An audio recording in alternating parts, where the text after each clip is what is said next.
Adonis Lounge is a male-for-male strip club. We're currently the largest in New York City. We just expanded to LA, and the format is very different than what you normally see in New York City at different gay spots. It's not go-go. It's not a place where you walk in and you see a guy up on top of a box or on top of a bar. It follows the same format as you would see in a straight club, where you have on any given night you'll have, say, 40 dancers just mingling around in a very intimate environment. Each guy takes a turn dancing on stage, and they're available for lap dances and champagne rooms. The guys find me, but I mean it wasn't always that way. You know, I spent a solid 3 years just busting my ass, you know, recruiting guys. I used to travel to Atlanta and Miami to Swinging Richards, which is another very excellent club that I used to work at myself as a dancer. And I would, you know, network with guys down there, convince them to come up here. So I used to travel around recruiting. I've kind of run the gamut as far as that world, because I did dance for almost 10 years. I did a bunch of video work, a bunch of solo stuff. So I kind of had my foot in the door for many different areas of the gay scene, whether it was video stuff, dancing, anything. And I always did the right thing by people. So, you know, slowly people started referring people to me, and you know, at this point it's overwhelming. I've got more, you know, I have to tell more guys that they can't work than actually accept guys, because everybody wants to work at Adonis. You know, it's a good place. Obviously, everybody knows people go where the money is. You know, so people know that the dancers know that it's a money spot. You know, if you're a top tier guy, there's definitely the potential to make some pretty good income. I've featured well over 100 porn stars in the last 4 years. You know, so all the biggest names in porn. Many of the, you know, solo jerk-off site guys. The biggest draw, the man, is still Zeb Atlas. No matter what anybody says, Zeb still packs the house. He's still, I would say, he's still the #1 draw. You know, the few times per year he comes by, you know, he's been around. People like him. He's great with the customers. He's a big draw, but there's always new stars emerging. We just had Ryan Rose here, who's he's another top guy, new to the scene. So I mean, there's so many new faces, and people are always popping up. A couple of years ago at Black Party Expo, I went there to, you know, I was there as a customer trying to meet some people, hoping to meet some porn stars to feature Adonis. So someone said, "Oh, you have to go meet Tate Ryder. He's this, you know, new Lucas porn star, really good looking guy." So I went over. I said, "Hey, what's up, Tate? You know, I was told I should meet you." I went to shake his hand. He just stuck his hand right down in my pants. There was no hello or anything else. So I just kind of went with it for, you know, 30 seconds or a minute. He kind of just did his thing, and I said, "Hey, do you want to work tomorrow at Adonis?" He said, "Yeah, absolutely." That was pretty much the conversation. So that's definitely a loaded question.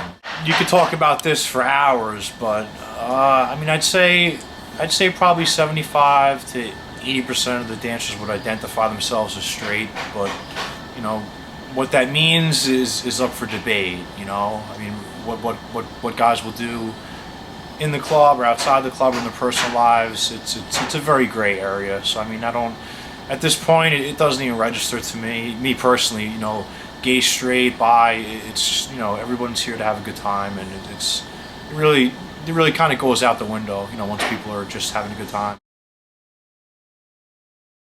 I'd be lying if I said that women didn't show up, but it's definitely a minority. I mean, we're by and large, we're a gay male strip club. As long as they're low key and they don't act like they're watching Magic Mike, it's not a problem. I never saw Magic Mike, and it's funny because people always ask, "Oh, have you seen Magic Mike? What do you think about it?" And I have no interest, because my life is far more entertaining and exciting than Magic Mike could be. Definite no, don't fall in love with a stripper. It's not a smart move. You know, sometimes people don't realize that it's entertainment, and you know, the guys are doing a job. You know, we're trying to provide a respite for people to come and have a good time, enjoy themselves. But you know, sometimes people do get too caught up in believing that, you know, that the relationships that they're having inside here, you know, which are just an exchange of services, you know, for fun, that there's something more than that. And you know, not to say it can't happen, because it can. You know, and I've got plenty of friends I've made outside the club, and many guys do. But sometimes people do get caught up in the whole thing, and it it gets a little dicey. Oh man, the 4-year anniversary. This year, I'm flying in seven of the top performers from the country to come appear. I'm bringing in 4 of the top guys from Adonis LA. We opened Adonis LA in June, and since we've been having our weekly shows there, we've had some stars emerge. So we're bringing those guys out. Bringing 4 guys from LA. I'm bringing a guy from Vegas named Cody, another great guy, probably the hottest guy in Vegas, and 2 porn stars from Dallas, Sean Zevron and Lance Luciano. So it's gonna be pretty crazy. So we've got 7 guys flying in just for the event, in addition to well over 40 guys from Adonis, from the surrounding areas. I started at the bottom. I started when I started working, I was working the shittiest, seediest go-go bars in the East Village that aren't even around anymore. So I worked or anything you can imagine. Shitty go-go bars, shitty strip clubs, the good strip clubs, and I would never turn down work. I did the straight scene, the gay scene, private parties, bachelorette parties, go-go strip clubs. Anything you can imagine, video work. I did it to some degree. I wasn't the best at any of it, but I was I did what I had to do, and I got by for quite a while.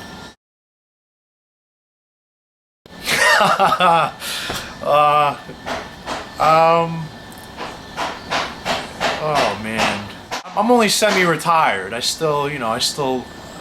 still take my clothes off if the time is right and the opportunity is needed. I mean, I still, if I had to, I could still hang with the guys. I could still work circles around most of them, I think.